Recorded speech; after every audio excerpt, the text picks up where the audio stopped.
అమెరికాలో ఘోర రోడ్డు ప్రమాదం జరిగింది. ఫ్లోరిడాలోని జరిగిన రోడ్డు ప్రమాదంలో ముగ్గురు తెలంగాణ యువకులు మృతి చెందారు.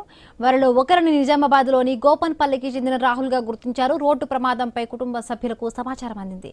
ఉన్నత చదువుల కోసం 3 నెలల క్రితం అమెరికాకు వెళ్లిన కుమారుడు రోడ్డు ప్రమాదంలో మృతి చెందడంతో తల్లిదండ్రులు హరిబాబు, నాగమణి కన్నీరు మున్నీరవుతున్నారు. రైట్, మరింత పూర్తి అప్డేట్స్ మా కరెస్పాండెంట్ శ్రీనివాస్ అందిస్తారు. శ్రీనివాస్,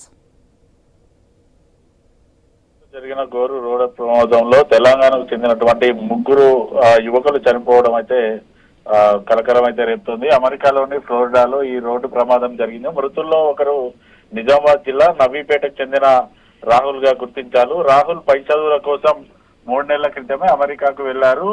రాహుల్ ఆకస్మిక మృతితో అయితే నవీపేటలో విషాద ఛాయలు అయితే నెలకొన్నాయి. రాహుల్ మరణ వార్త విన్న అతని తల్లిదండ్రులు, కుటుంబ సభ్యులు బోర్న విలిపిస్తున్న పరిస్థితులు అయితే ఉన్నాయి. మంగళవారం ఉదయం వేళ ఇటు రాహుల్ తో పాటు మరో ఇద్దరు ప్రయాణిస్తున్న కారు ఫ్లోరిడాలోని బ్రైవార్డ్ కౌంటీలో ఇంటర్ స్టేట్ 95 హైవేపై ఓ చెట్టును ఢీకొట్టినట్టుగా తెలుస్తుంది. ఉద్యోగరీత్యా ఈ ముగ్గురు కూడా ఆఫీసులో కారులో ప్రయాణిస్తున్నారు. డ్రైవర్ సీట్ లో ఉన్న రాహుల్ కు తీవ్ర గాయాలు కాగా చికిత్స పొందుతూ ఆసుపత్రికి తరలించగా మృతి చెందినట్టుగానైతే సమాచారం అయితే అందుతుంది. రాహుల్ ఎంఎస్ పూర్తి చేసి సౌత్ ఫ్లోరిడా యూనివర్సిటీలో పిహెచ్డి చేశాడని అతని కుటుంబ సభ్యులు అయితే చెప్తా ఉన్నారు. ప్రస్తుతం ఇటు చదువుతో పాటు ఉద్యోగం కోసం కూడా వెతుకుతున్నట్టుగానైతే మృతిని తల్లిదండ్రులు అయితే చెప్తా ఉన్నారు. మృతి చెందిన మరో ఇద్దరు తెలంగాణ యువకుల వివరాలు అయితే ఇంకా తెలియాల్సి ఉంది. వారి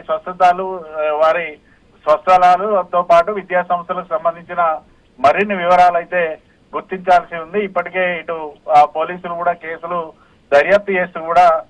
దర్యాప్తు చేస్తున్నట్టుగానైతే కొంత సమాచారం అయితే మనకు అందుతోంది. Himabindu. Right, thank you Srinivas, thanks for the updates.